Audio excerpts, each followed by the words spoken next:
अपने आप में जगना क्या है? अपने आप में जगना यदि अध्यात्म की दृष्टि से देखा जाए, तो संसार से अपने को अलग करना अपने आप में जगना है।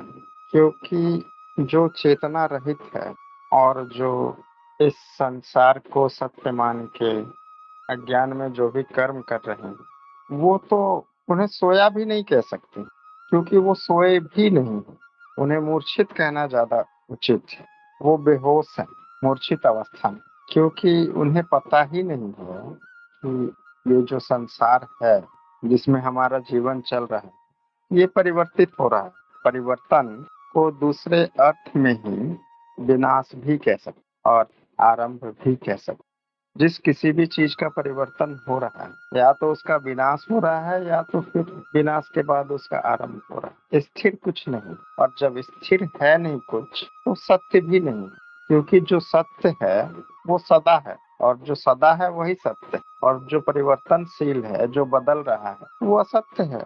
इस ज्ञान में स्थिर रहना ही अपने आप में जागना है। जो इस ज्ञान में स्थिर है वो जागा हुआ है, और जिससे इस ज्ञान का बोध नहीं है, अपना बोध नहीं, वो मूर्छित है। दूसरा प्रश्न है, अपने आप में स्थिति कैसे? अपने आप में स्थिति कैसे हो, कोई प्रक्रिया नहीं है, क्योंकि स्थिति तो स्वयं अपने आप में ही है। हमने जो माना है कि हमारी स्थिति स्वयं में नहीं है, इस कारण बहुत सारे झंझट पैदा हो जाए, क्योंकि मानी हुई चीज है ना। जो मानी हुई चीज होती है वो कभी सत्य होता ही नहीं, क्योंकि माना उसे जाएगा जो हम जानते हैं बुद्धि के द्वारा या मन के द्वारा या इंद्रियों के द्वारा। और जो भी हम जानेंगे इंद्रियों से, मन से, बुद्धि से, उसके द्वारा हम स्थिति करने की कोशिश करेंगे। किंतु स्वयं में स्थिति कैसे हो सकती है? क्योंकि हमारे पास साधन क्या है?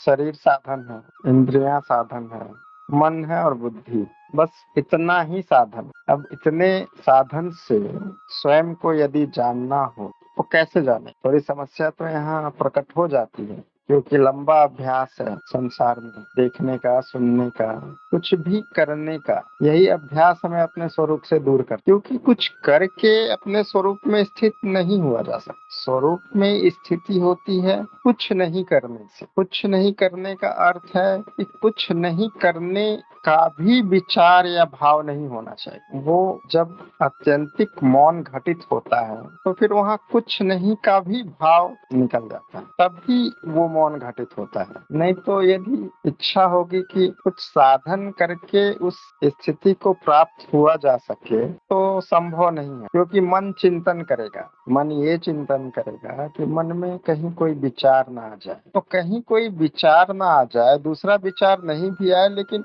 ये विचार तो है मन में पहले से कि कहीं कोई विचार ना आ जाए, तो फिर मौन कहाँ? फिर तो मौन घटित ही नहीं हुआ। और यदि ऐसे देखा जाए तो हमारी स्थिति स्वयं में ही होती है, दूसरे जगह कहीं स्थिति हो ही नहीं सकती। स्वरूप में स्थिति हमारा स्वयं सिद्ध है। हमने कभी स्वरूप से स्थिति हमारी हटी ही नहीं। हटने का आभास होता है कि स्वरूप में स्थित नहीं है, ये भी कहने वाला मन ही है, क्योंकि मन को स्वरूप में स्थिति चाहिए। और मन ऐसा है कि वो जब तक स्वरूप में स्थिति उसकी होगी नहीं, तब तक वो उछलते कूदते रहेगा। ये बहुत अच्छा है मन का, कि जब तक वो स्वरूप में स्थित हो ना जाए तब तक वो शांत बैठ ही नहीं सकता। किसी भी हालत में उसे कहीं भी बिठा दो, नहीं बैठेगा शांत। ये मन का बहुत अच्छा स्वभाव है कि वो परमात्मा से अलग हो ही नहीं सकता, उससे अलग शांत होगा नहीं। और मन को ही स्थिति चाहिए परमात्मा, आपको नहीं चाहिए। आप तो पहले से वही हो। और ये जो मन भटक रहा है, इसको स्वरूप में स्थिति कराने का सबसे अच्छा तरीका यही है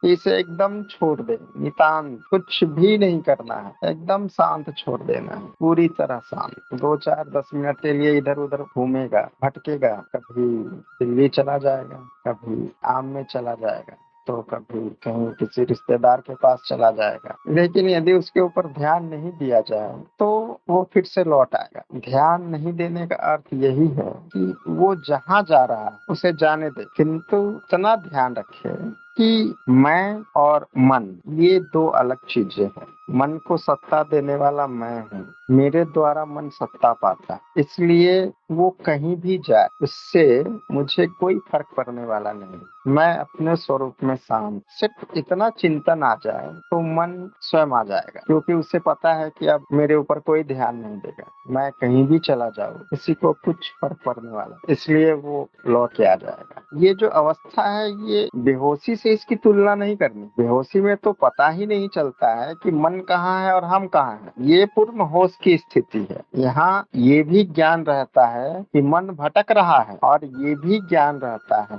कि मैं शांत स्थिति में फिर मन ज्यादा देर तक भटक नहीं सकता, वो लौट के आ जाएगा। क्या ज्ञान हो जाने पर संसार के कार्यक्रम समाप्त हो जाते हैं? नहीं, कभी समाप्त नहीं होते हैं। ज्ञान हो जाने के बाद संसार का मिथ्या जो प्रतीति है वो दिख जाती है। ज्ञान होने के बाद ये पता चल जाता है कि ये जो सपना, खूबसूरत सा सुंदर सा स्वप्न मैं देख रहा हूँ, ये सपना है। ये ज्ञान हो जाता है। इसका अर्थ ये नहीं है कि सपना टूट जाएगा, सपना चलते ही रहेगा तब तक जब तक उस स्वप्न का प्रारब्ध वेग उसके अंदर है। जब उसका प्रारब्ध वेग खत्म हो जाएगा तो फिर वो सपना भी शांत हो जाएगा। फिर ज्ञानी को क्या, चल भी रहा है तब भी स्वप्न है, और स्वप्न टूट गया तो भी स्वप्न है। माया में कोई कार्यक्रम समाप्त नहीं होता, इसलिए समाप्त नहीं होता क्योंकि कोई भी कार्यक्रम प्रारंभ हुआ ही नहीं। जिसे हम प्रारंभ हुआ मानते हैं वो भी एक बहुत ही सुंदर प्रतीति जो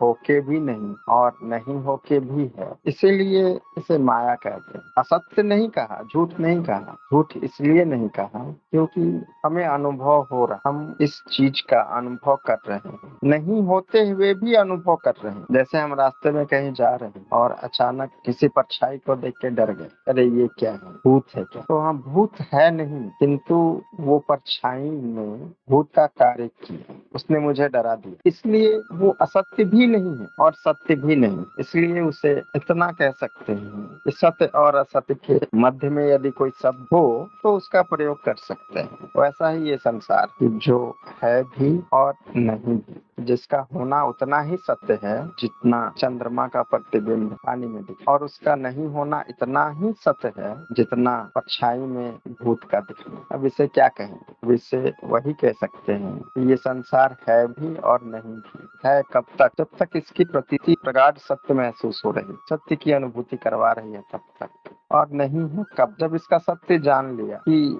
ये बस स्वप्न ही है, तब नहीं। ऐसे ही समझ सकते हैं, क्योंकि इस संसार में समझने के लिए कुछ है नहीं ज्यादा, क्योंकि जितना कहेंगे उतना ज्यादा फंसेंगे। इसलिए मैं इस विषय में ज्यादा कुछ कहना नहीं चाहता हूँ। बस इतना ही समझ लेना है कि स्वप्न है, सपने में जैसे ये संसार नहीं रहते हुए भी बहुत सारे अनुभव दे देता है। कभी कभी तो ऐसा स्वप्न होता है कि कुछ नहीं है, फिर भी शरीर के ऊपर में उसका प्रभाव प्रत्यक्ष प्रकट होता है। जैसे बहुत सारे स्वप्न ऐसे होते हैं कि जैसे किसी ने देखा कि वो हवाई जहाज में यात्रा कर रहा और यात्रा करते हुए उसका एक्सीडेंट हो गया, वो आसमान से सीधा जमीन में गिरेगा, और जब वो जमीन में गिरेगा वो अपने बेड से नीचे पहुंच जाएगा। ऐसा बहुत के साथ घटित होता है कि स्वप्न का प्रभाव भौतिक शरीर तक भी आ जाता है। तो हम इसे क्या कहें? सत्य तो कह नहीं सकते, और यदि असत्य होता तो इसका प्रभाव भौतिक अवस्था तक नहीं आना था, किंतु आया, तो अब इसे असत्य भी नहीं कह सकते। कैसे परिभाषित करेंगे